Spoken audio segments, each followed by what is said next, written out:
Thank you. Good evening everyone, नमस्ते।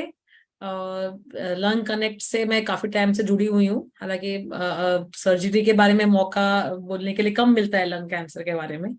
तो आज मैं कोशिश करूंगी कि जितना हो सके उतना सरल भाषा में इस चीज को मैं समझा पाऊं कि हमें सर्जरी कब करनी होती है, कैसे करते हैं और कब नहीं करते हैं, ताकि आपको कोई भी और डाउट हो, उसके आगे प्रश्न हो तो आप पूछ सकते हैं। संजीव जी, मैं अपनी स्क्रीन शेयर कर सकती हूँ?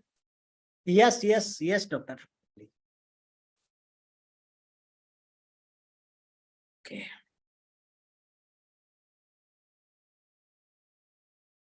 विजिबल है ना? यस थोड़ा स्लाइड्स हाँ मूव हो रहे हैं? नहीं मूव हो रहे हैं, नहीं हो रहे, नहीं मुझे हो रहे, नहीं हो रहे डॉक्टर प्रिया, स्लाइड्स मूव नहीं हो रहे हैं। और पीपीटी मोड में कर दीजिए मैम।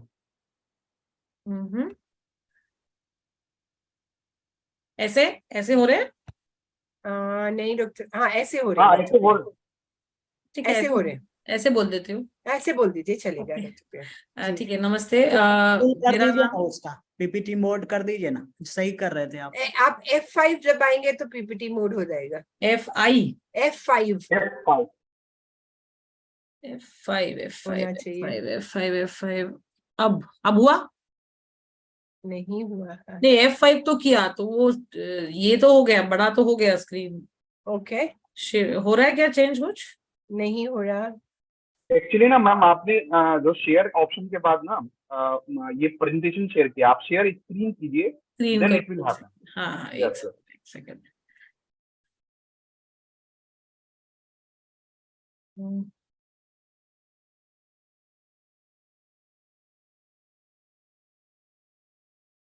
ओके, अब स्क्रीन शेयर हुई है। यहाँ से आप अभी हो जाएगा। प्रेजेंटेशन शेयर कर दीजिए जी। या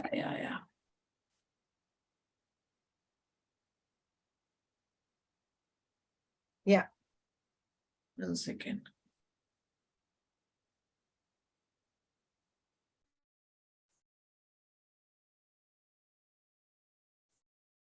ओके, स्क्रीन दिख रहा है? हाँ जी। ओके, तो मेरा नाम डॉक्टर प्रिया इश्मुनियानी है और हम लंग कैंसर के बारे में आज बात करना चाहते हैं कि इसमें सर्जरी के क्या क्या ऑप्शंस रहते हैं। लंग कैंसर दुनिया का सबसे डेडली कैंसर यानी घातक कैंसर माना जाता है और वो काफी cancer deaths, almost 30% cancer deaths के लिए रिस्पॉन्सिबल माना जाता है। लेकिन कोई भी चीज, कोई भी कैंसर हो, उसकी मेन इशू होती है स्टेज पे डायग्नोसिस। अगर डायग्नोसिस अर्ली स्टेज हो तो लंग कैंसर का भी बहुत अच्छा इलाज संभव है। 90% ऑफ लोग जो प्रभावित होते हैं लंग कैंसर से वो स्मोकिंग की वजह से होते हैं। इसलिए आई थिंक लंग कनेक्ट भी काफी हद तक स्ट्रेस करता है डी एडिक्शन टोबैको के लिए। एक लंग कैंसर जो भी पेशेंट है, आप कोई भी अगर स्टेज पे हैं तो उनके एक पूरी जर्नी होती है, उनका एक पूरा रास्ता तय होता है। सबसे पहले वो फिजिशियन के पास या चेस्ट फिजिशियन के पास जाते हैं, जहाँ पे उनका शुरुआती जो टेस्ट होते हैं, सीटी स्कैन, एक्सरे, ये सब टेस्ट होते हैं। उसके बाद बायोप्सी होती है, जहाँ पे ये फिर से बोलने वाली बात है कि कोई बायोप्सी से कैंसर नहीं फैलता है। उसके बाद उसकी टेस्टिंग करने के बाद हम स्टेज डिसाइड करते हैं 1, 2, 3 या 4, और उस स्टेज के हिसाब से आगे का मैनेजमेंट डिसाइड होता है। मेडिसिन, सर्जरी, कीमोथेरेपी, रेडिएशन या टारगेटेड थेरेपी। अगर पेशेंट सर्जरी की तरफ आता है तो सर्जरी करने के पहले जो हमें चीजें करनी होती हैं, चाहे वो स्टेजिंग के लिए, डायग्नोसिस के लिए या फिटनेस के लिए, पेशेंट फिट हो पाएगा कि नहीं, पेशेंट सर्जरी टॉलरेट कर सकता है कि नहीं, और पेशेंट को सर्जरी की जरूरत है कि नहीं, ये दोनों चीजें मायने रखती हैं।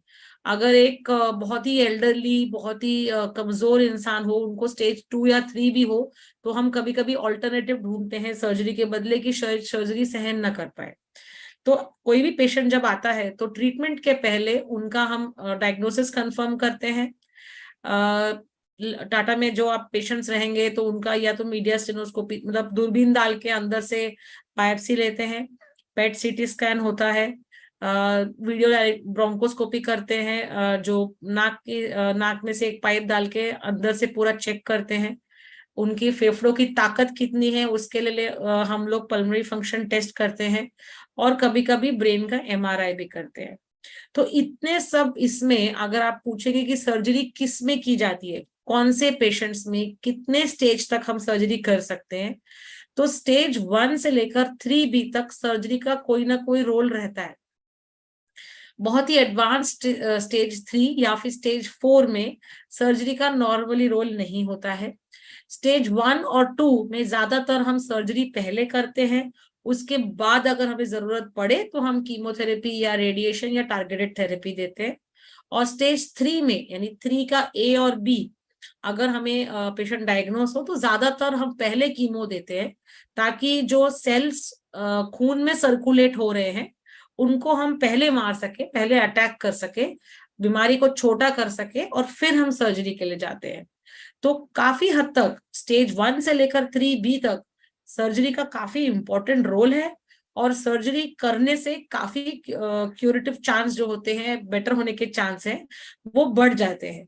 तो सर्जरी अगर रेकमेंड की जाती है तो डरने का बात नहीं रहता है। लंग कैंसर की ट्रीटमेंट, ये आपके काफी सेशंस हो गए हैं, उसमें कीमोथेरेपी, रेडियोथेरेपी क्यों करते हैं, कीमोथेरेपी क्यों करते हैं, पूरा अलग एक डिस्कशन आपका हो चुका है। टाटा में, बाहर के हॉस्पिटल्स में, कहीं पे भी अगर लंग कैंसर का कोई पेशेंट आता है तो हमेशा उसको सारे डिपार्टमेंट के डॉक्टर्स एक साथ बैठ के देखते हैं। सर्जिकल ट्रीटमेंट फिर भी अर्ली स्टेज लंग कैंसर्स के लिए गोल्ड स्टैंडर्ड है, सबसे ज्यादा जरूरी है, सबसे ज्यादा फायदेमंद है, और वो इतने साल में इतने बदलाव है, लेकिन ये बात नहीं बदली है। लेकिन एड ऑन बहुत सारी नई चीजें अब आ चुकी हैं, जैसे टारगेटेड थेरेपी हुआ या इम्यूनोथेरेपी हुआ। तो अगर कोई पेशेंट सारे टेस्ट वगैरह करा के आता है तो उसको हम कैसे बताते हैं कि क्या ट्रीटमेंट लगेगा? पेशेंट का स्टेज, पेशेंट का परफॉर्मेंस स्टेटस, पेशेंट कितनी दूर चल सकता है, पेशेंट कितनी सीढ़ियां चढ़ सकता है, पेशेंट कितनी देर तक अपनी सांस होल्ड करके रख सकता है, पेशेंट का लंग्स फंक्शन कैसे हैं, वो कितना सांस ले पाते हैं। अगर पेशेंट का पल्मोनरी फंक्शन टेस्ट जो हम लोग टेस्ट करते हैं, स्पायरोमेट्री का, हम पेशेंट से डीप ब्रीदिंग एक्सरसाइज करवाकर हम काउंट करते हैं कि फेफड़े कितना अच्छा काम कर रहे हैं। अगर वो खराब है, या पेशेंट की जनरल कंडीशन अच्छी नहीं है, या उनको एक्टिव हार्ट डिजीज है, अभी 4 दिन पहले किसी को अगर हार्ट अटैक आया हो, तो ऑलमोस्ट 4 से 6 हफ्ते के बीच में अगर एक्टिव हार्ट का प्रॉब्लम हुआ है तो हम सर्जरी रेकमेंड नहीं करते हैं। ये होते हैं पेशेंट फैक्टर्स, मतलब पेशेंट में प्रॉब्लम है, या तो वो वीक है, बहुत ज्यादा वीक है, बहुत सारे उनको दूसरी बीमारियां हैं, ब्लड प्रेशर, डायबिटीज, हार्ट का प्रॉब्लम, एक साथ काफी कुछ है, या उनको एक्टिव हार्ट डिजीज है। दूसरा कारण होता है सर्जरी के लिए अगर हम मना करें, वो होता है या तो स्टेज 4 है। स्टेज 4 का मतलब है कि बीमारी लंग से छूट के और भी कहीं जा चुकी है, या तो 1 या 2 ऑर्गन में, या 3 से ज्यादा ऑर्गन्स में, और मल्टीपल लिम्फ ग्लैंड्स में। जब बीमारी अगर लंग से छूट के ब्लड से कहीं और जा चुकी है, मतलब वो जो बीमारी है वो ब्लड में आ चुकी है, फैलने की स्टेज पे आ गई है, उसमें अगर हम उतना भाग निकाल भी देंगे तो बीमारी का लोड बहुत कुछ कम नहीं होता है, क्योंकि ऑलरेडी वो उसके सेल्स खून में सर्कुलेट कर रहे होते हैं। तो उन पेशेंट्स को टारगेटेड थेरेपी या इम्यूनोथेरेपी या कीमोथेरेपी ज्यादा फायदा देता है। सर्जरी से उनका ट्रीटमेंट सिर्फ डिले होता है, क्योंकि हम सर्जरी करके लोकल कंट्रोल कर पाते हैं, डिस्टेंट नहीं। और तीसरा है, अगर स्टेज 4 भी नहीं है लेकिन एडवांस स्टेज है, यानी 3B के आगे है, जिसमें पेशेंट को शायद नुकसान ज्यादा और फायदा कम होगा, उसमें हम सर्जरी अवॉइड करते हैं।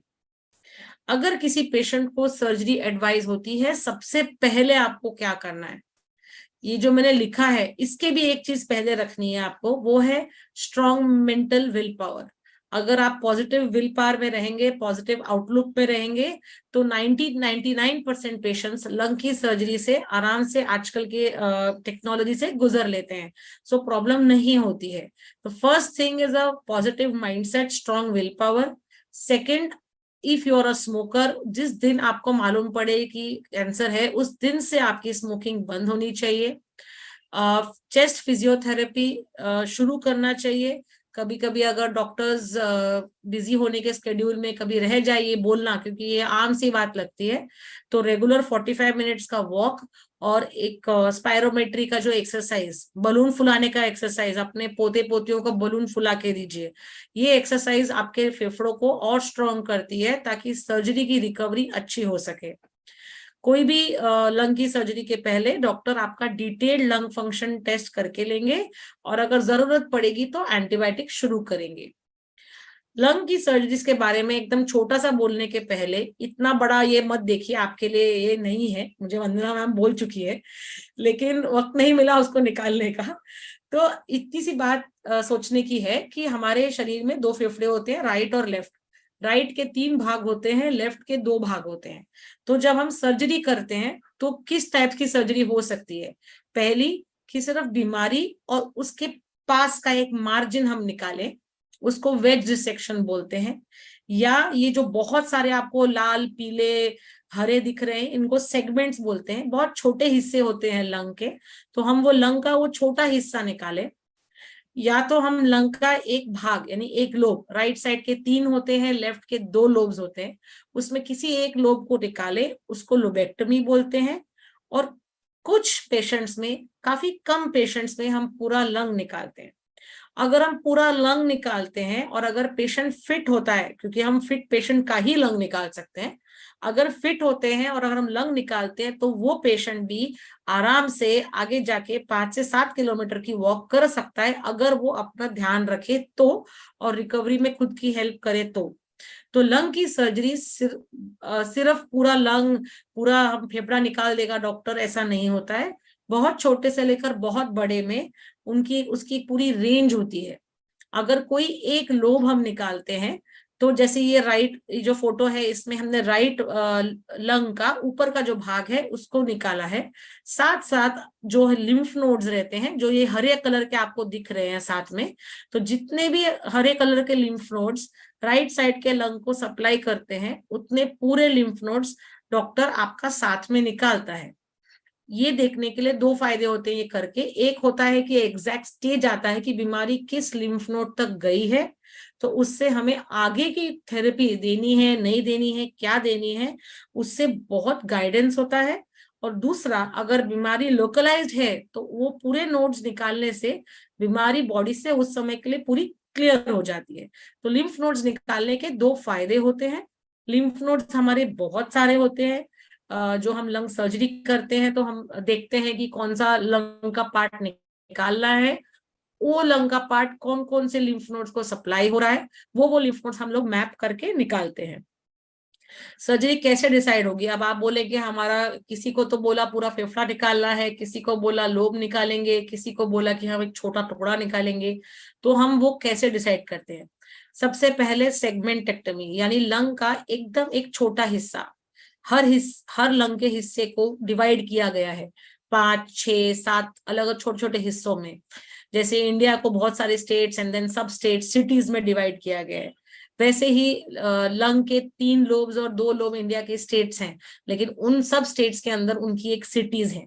तो लंग के हमें सेगमेंट्स कितने निकालने हैं, अगर हम सिर्फ सेगमेंटेक्टमी कर रहे हैं तो वो हम करते हैं या तो बहुत अर्ली स्टेज, जिसका ट्यूमर एकदम छोटा है, 1 या 2 सेंटीमीटर से कम है और उसको कहीं लिम्फ ग्लैंड नहीं है, तो उन पेशेंट्स को हम सेगमेंटेक्टमी ऑफर कर सकते हैं। स्पेशली अगर वो एल्डरली हैं, उनको और कोमॉर्बिडिटीज यानी बाकी बीमारियां भी हैं, या उनके लंग फंक्शंस उतने अच्छे नहीं हैं।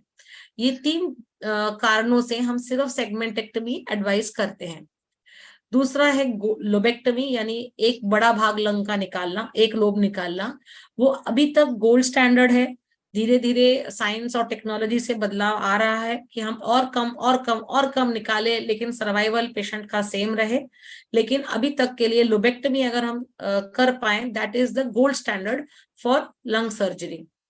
तीसरा, पूरा लंग निकालना, जो आजकल काफी रेयर हो गया है, क्योंकि हमारे anaesthesia technique, surgical techniques, post operative care बहुत अच्छी बेटरमेंट हमारा होता जा रहा है।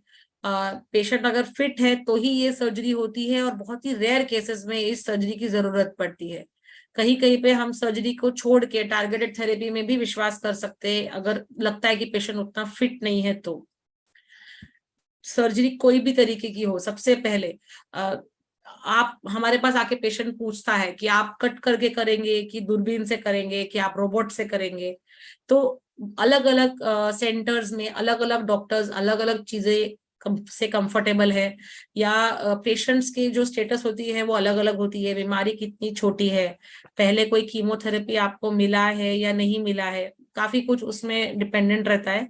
सबसे इम्पोर्टेंट बात है कि कोई भी तरीके से हो, बीमारी पूरी निकलनी चाहिए, लिम्फ ग्लैंड्स पूरे निकलने चाहिए, एनेस्थीसिया और आईसीयू की टीम सर्जन के साथ अच्छा काम करनी चाहिए। ये स्क्रीन पे कोई कुछ कर रहा है, मत करिए ऐसे, मतलब। तो सर्जिकल टेक्निक्स जो होती है वो या ओपन होता है, जैसे ऐसा है पूरा कट करके, हम पीछे से साइड से कट करते हैं, बीच में से नहीं करते, साइड से कट करके हम वो जो लंग का पार्ट है वो निकालते हैं। दूरबीन से होता है, या तो दूरबीन में हम जैसे इस फोटो में दिखाया 3-4 जगह पे होल होता है, उससे पेन कम, स्टे कम हॉस्पिटल का। कुछ लोग बोलते हैं उससे प्राइवेट हॉस्पिटल में कॉस्ट बढ़ता है, लेकिन स्टे कम होता है इसलिए पैसे अपने आप कम हो जाते हैं प्राइवेट हॉस्पिटल्स के। टाटा में it doesn't make a difference. Lesser morbidity, मतलब दर्द कम होता है, रिकवरी जल्दी होती है, तो ऑटोमेटिकली बेनिफिट ज्यादा होते हैं। सर्वाइवल सेम है, ओपन करो या दूरबीन से, अगर अच्छे से कंप्लीट निकाला जाए तो सर्वाइवल सेम होता है। डेफिनेटली इंडिया में अभी तक थोड़ा कॉस्टली है और हर जगह अवेलेबल नहीं है, because we are staying in multiple small cities and towns.